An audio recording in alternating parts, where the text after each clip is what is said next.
आज तुम लोग को 2-3 दिन पहले संविधान संसद में संविधान संशोधन 130वां का बिल पेश किया गया है, जो काफ़ी चर्चित रहा है।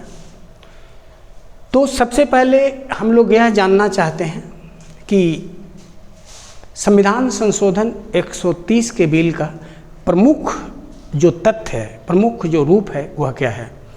तो देखो, इसमें कहा गया है कि ऐसे मुकदमे जिसमें शीर्ष राजनीतिक पद पर बैठे हुए कोई व्यक्ति, चाहे वह प्रधानमंत्री हो, मुख्यमंत्री हो, केंद्र सरकार के मंत्री हो या राज्य सरकार के मंत्री हो, यदि किसी मुकदमे में उनकी गिरफ्तारी की जाती है और उस मुकदमे की सज़ा 5 साल से अधिक हो और अगर उन्हें 30 से अधिक दिनों की सज़ा होती है तो उन्हें अपने पद से इस्तीफा देना पड़ेगा। अगर वो अपने पद से इस्तीफा नहीं देते हैं तो फिर उनका पद स्वतः क्या समझा जाएगा, समाप्त समझ लिया जाएगा। तो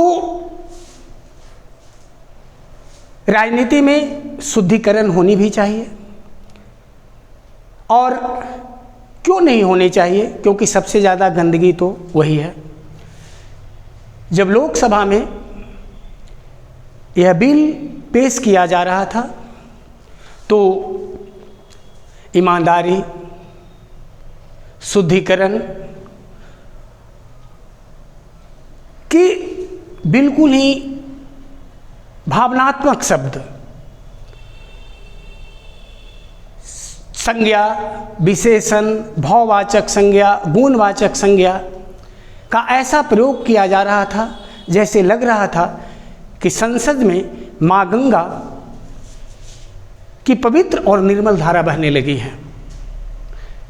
ऐसा लग रहा था कि जैसे शंकर के जटा से खुद गंगा उतर आई है और संसद में उसकी अविरल धारा क्या हो रही है, प्रवाहित होने लगी है। लेकिन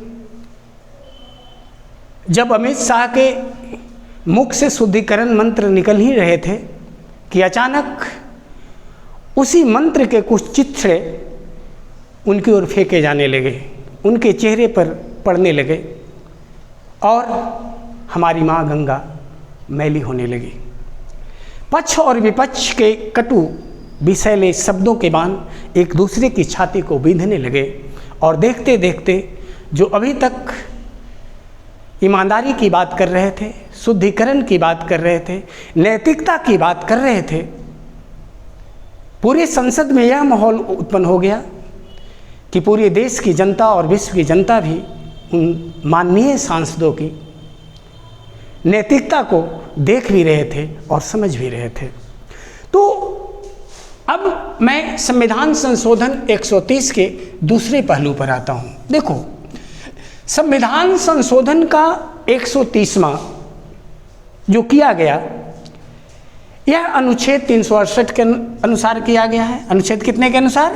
368 के अनुसार। 368 में यह दिया गया है कि 368 के अंतर्गत कोई भी अगर संशोधन लाया जाता है तो दोनों सदनों द्वारा, यानी लोकसभा और राज्यसभा द्वारा 2/3 बहुमत से पारित किया जाएगा। इसके बाद कहाँ जाएगा? राष्ट्रपति के पास जाएगा। तो देखो बच्चों, इस संशोधन की वास्तविकता क्या है, इसकी सच्चाई आखिर क्या है। मौजूदा जो संसद का आकार है उसमें यह विधेयक पेश ही नहीं हो सकता है, क्योंकि लोकसभा में सरकार की भी बहुमत नहीं है, 2/3 बहुमत नहीं है, राज्य सरकार में 2/3 बहुमत नहीं है। अगर इस बिल पर विवाद होता है, दोनों सदनों की संयुक्त अधिवेशन किया जाता है, तो दोनों सदनों को मिलाकर भी 2/3 बहुमत नहीं आता है। तो ये फैक्ट है, यह सच्चाई है, 100% नहीं 200% सच्चाई है कि यह विधेयक अंततः पारित ही नहीं होगी। तो अंततः जब पारित ही नहीं होगी तो समझने का प्रयास करना कि मुद्दा कैसे पैदा किया जाता है, किसी मुद्दे को कैसे चर्चित और विवादास्पद बनाया जा सकता है, क्योंकि लोग की जनता इस सच्चाई को बहुत जल्दी नहीं समझ पाएंगे कि अरे ये तो पारित होगा ही नहीं। इसकी सच्चाई है, संवैधानिक रूप से इसको पारित होना संसद में क्या है, बिल्कुल असंभव है। तो मुद्दे कैसे बनाए जाते हैं, मुद्दे कैसे गढ़े जाते हैं, तो फिर ऐसा लाने के पीछे कारण क्या है? ऐसे मुद्दे लाने के पीछे कहीं कारण यह नहीं तो है कि भारत की जनता को मुख्य मुद्दे से क्या किया जा रहा है, भटकाया तो नहीं जा रहा है।